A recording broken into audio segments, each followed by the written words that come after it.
अस्सलामुअलैकुम। आज का जो वीडियो है वो डेंगू के बारे में है। आज के वीडियो में हम देखेंगे कि ये डेंगू है क्या, इसकी इकसाम क्या हैं, डेंगू फीवर को होने के रीज़न्स क्या हैं और हम डेंगू फीवर में क्या क्या अलामात देख सकते हैं और आज इस डेंगू फीवर की शिद्दत को कैसे कंट्रोल किया जा सकता है, किस तरह की डाइट ली जा सकती है, कौन से मेडिकल टेस्ट हैं जो बहुत ज़रूरी हैं, किस तरह की मेडिकेशन करनी चाहिए, ये तमाम चीज़ें जो हैं आज के हम इस वीडियो में देखेंगे। तो मेरे साथ ही से टॉपिक की तरफ, आज का टॉपिक है डेंगू। आप देख रहे होंगे डेंगू का सेकंड स्टेज आया है। कुछ ईयर बिफोर क्या हुआ था कि हमारे मुल्क में इसी तरह डेंगू बहुत ज़्यादा आया था और काफ़ी हद तक आया, काफ़ी ज़्यादा अपनों को भी हमने खो दिया। और इसी तरह ये इसकी सेकंड स्टेज आई है। सेकंड स्टेज के अंदर जो अलामात हैं वो पहले से ज़्यादा शिद्दत में हो के आई हैं।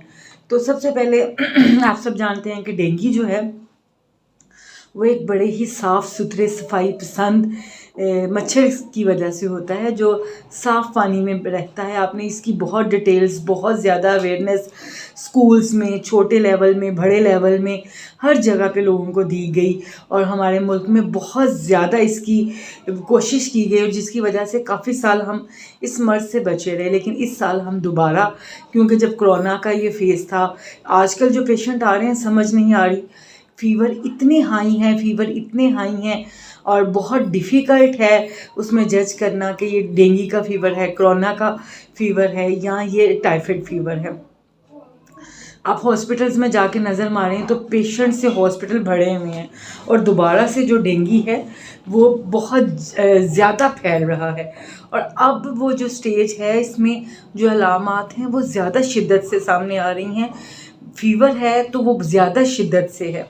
तो सबसे पहले देखते हैं कि जब आपको एक डेंगू मच्छर ने काट लिया तो उसका वायरस आपके अंदर चला गया। उस वायरस को आपकी बॉडी में अलामात लाने में, बहुत तेज़ बुखार चढ़ाने में तकरीबन 5 to 7 डेज़ लगते हैं।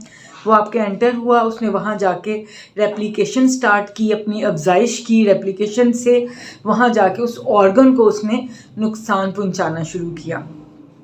तो क्या होगा, सबसे पहले बहुत ज़्यादा आपको फ़ीवर होगा। फ़ीवर जो है वो हाई ग्रेड का हो सकता है, 104, 105 भी हो सकता है, जिसकी वजह से आपको डिहाइड्रेशन भी हो सकती है, आपको वॉमिटिंग भी हो सकती है, आपका ब्लड प्रेशर भी नीचे गिर सकता है और आपका प्लेटलेट्स जो है वो काउंटडाउन बहुत ज़्यादा नीचे आ जाता है, जिससे बास जगह पे आपने सुना होगा कि बस डेंगू हुआ और अल्लाह रहम करे, तो वो एकदम प्लेटलेट्स के नीचे गिर जाने की वजह से ब्लीड हो जाता है, वॉमिट में ब्लीडिंग आने लग जाती है, स्टूल से ब्लीड हो जाता है और बहुत ही सीरियस कंडीशन इख्तियार कर लेता है और बहुत ज़्यादा लोग अपनी जान से हाथ भी धो बैठते हैं। तो नेक्स्ट हम ये देखते हैं कि उसमें मेडिकेशन उसको क्या करनी चाहिए। सबसे पहले तो अगर आपको हाई फीवर है तो आपको कोशिश ये करनी है कि आपको कोई एंटीबायोटिक नहीं लेनी, आपको स्टेरॉइड्स नहीं लेने या कोई बहुत हैवी मेडिसिन नहीं लेनी क्योंकि ऑलरेडी डेंगू के अंदर प्लेटलेट्स के टूटने का सिलसिला चल रहा होता है। अगर आप उसमें स्टेरॉइड्स ले लेंगे या एंटीबायोटिक्स ले लेंगे तो वो आपके स्टेरॉइड्स और रैपिडली टूटने लगेंगे, जो आपको ज़्यादा ख़तरनाक कंडीशन तक पहुंचा सकते हैं। इसका सबसे बेहतरीन ट्रीटमेंट है रेस्ट। आपको रेस्ट करना है और वो मेडिसिन लेनी है जो आपके फ़ीवर को उतार देती है। हमारी होम्योपैथिक में अगर जिक्र किया जाए तो आप एकोनेट ले सकते हैं। सडन आपको ऐसा लगता है, ज़ाहिर आपको पता है कि इसने वायरस 5 से 7 दिन पहले आपके अंदर गया, उसने तभी पर उसमें रेप्लिकेशन स्टार्ट की तो आपको फ़ीवर हुआ, लेकिन आपके अंदर अलामतें सडन आएंगे, सडन आपको हैवी ग्रेड फीवर आ गया, बहुत ज़्यादा आपको पसीना आ रहा है, बहुत तेज़ बुखार है, तो आप सबसे पहले जो मेडिसिन को देखेंगे वो एकोनाइट देखेंगे। एकोनाइट के साथ आप फिर अकॉर्डिंग टू सिम्टम्स दूसरी मेडिसिन को भी लेते जाएंगे। तो सबसे पहले आप सिर्फ बुखार उतारने के लिए मेडिसिन लेंगे, रेस्ट करेंगे, अपना डाइट को अच्छा रखेंगे, जूसेस लेंगे और प्लेटलेट्स रिकवर होने लग जाएंगे, फीवर उतरने लग जाएगा और विद इन 10 डेज़ आप बिल्कुल ठीक हो जाएंगे। चलिए जब ये देख लेते हैं कि वो कौन से मेडिकल टेस्ट हैं जो हमें सबसे पहले करवाने चाहिए। सबसे पहले अगर आपको ऐसे लगे कि 3 से 4 दिन हो गए हैं और मुसलसल हाई ग्रेड का फीवर आ रहा है, तो आपको बिल्कुल भी आराम से नहीं बैठना और ये नहीं सोचना कि जी उतर जाएगा। ऐसा बिल्कुल नहीं है। आपको सबसे पहले अपना CBC कंप्लीट करवाना है, क्योंकि पिछली दफ़ा जब डेंगू का दौर आया था तब से लेके अब तक CBC फॉर डेंगू जो है वो 90 रुपीज़ में हो रहा है। लेकिन अगर जब आपका स्वेर CBC आ जाता है, स्वेर आपका डेंगू हो जाता है, तो आपका CBC जो है वो डेली भी आपको करवाना पड़ता है। तो आपको वहाँ जहाँ भी करवाएं तो आप उन्हें बताएं कि ये डेंगू के लिए तो वो 90 रुपीज़ में हो जाता है। वैसे CBC आप जब करवाते हैं तो उसमें HB लेवल, तो सबसे पहले जो चीज़ डॉक्टर देखते हैं डेंगू के लिए वो आपके प्लेटलेट्स देखते हैं। प्लेटलेट्स जो हैं वो 100 से 150 के करीब होने चाहिए, थाउजेंड्स में, लाखों में होने चाहिए।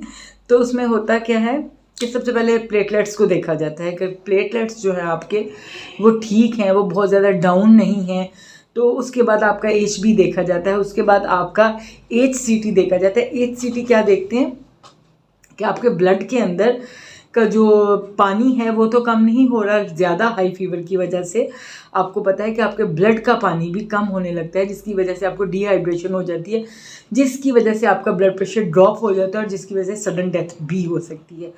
तो इसलिए आप प्लेटलेट्स देखेंगे सबसे पहले कि प्लेटलेट जो है वो नीचे जा रहे हैं, तो आपको पेशेंट को सेम जो है वो रेस्ट करवाना है, जूसेस देने हैं और प्लेन मेडिसिन देनी है, तो पेशेंट इंशाल्लाह ठीक हो जाएंगे। अच्छा, अब ये नेक्स्ट क्वेश्चन ये है कि जब डेंगू फीवर होता है तो प्लेटलेट्स जो हैं वो क्यों गिरते हैं।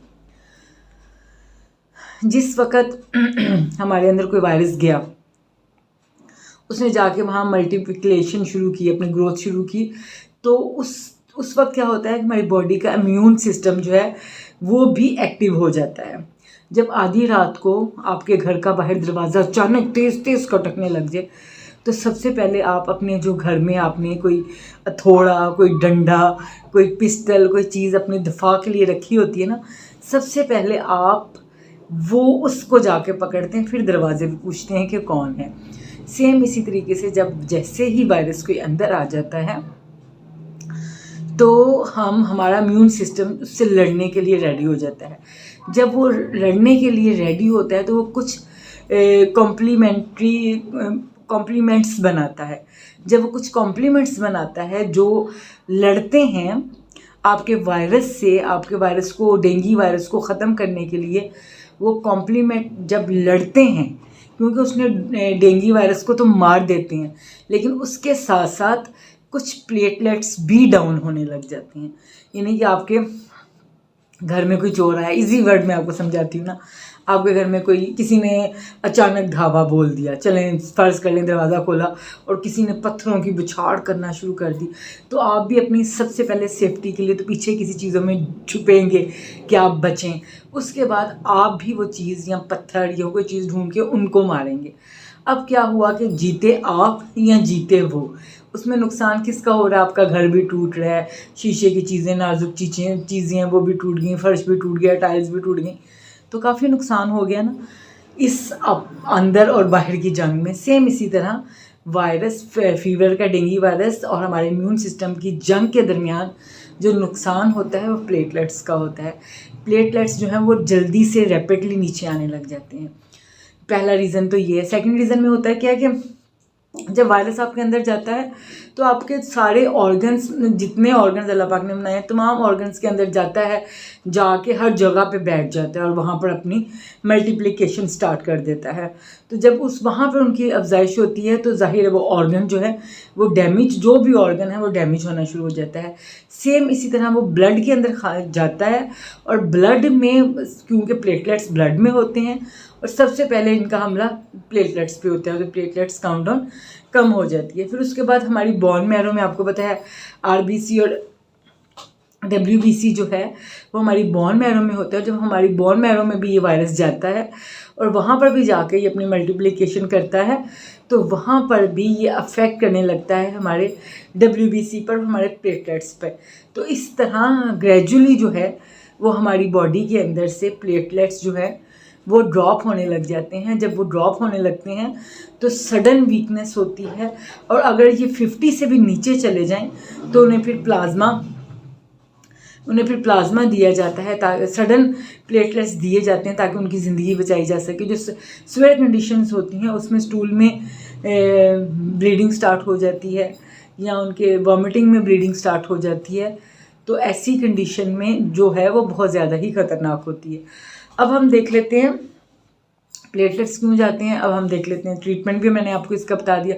होम्योपैथिक में ये है कि अगर आपकी बॉडी के अंदर, जिनका हमने बहुत अच्छा रिजल्ट देखा, बॉडी में फीवर है, हाई फीवर है और प्लेटलेट्स बहुत जल्दी नीचे जा रहे हैं, तो आप क्रोटेलस की 1 डोज दीजिए 1 वीक, और नेक्स्ट वीक आप देंगे यूपीटोरियम पर्फ भी जो है वो भी इसके वायरस को काफ़ी हद तक डैमेज करता है, कम करता है और आपकी इम्यून को स्ट्रॉन्ग करता है और आपको डेंगू से बिल्कुल तंदुरुस्त बाहर ले आता है और आप ठीक हो जाते हैं। तो आज मैंने छोटा वीडियो बनाने की कोशिश की है क्योंकि काफ़ी दिनों बाद वीडियो बना रही हूँ। तो आई होप सो कि आपको मेरी इन्फॉर्मेशन अच्छी लगी होगी। अगर थोड़ी अच्छी लगी और आप चाहते हैं कि मैं आती रहूँ और ना छोड़ के भाग जाऊँ, तो प्लीज़ लाइक कीजिए और शेयर कीजिए और अच्छे से कमेंट्स कीजिए, ताकि मेरे अंदर एक हौसला बना रहे और मैं आती रहूँ। चलेंगे, फिर मिलते हैं बहुत जल्द। अल्लाह हाफिज़।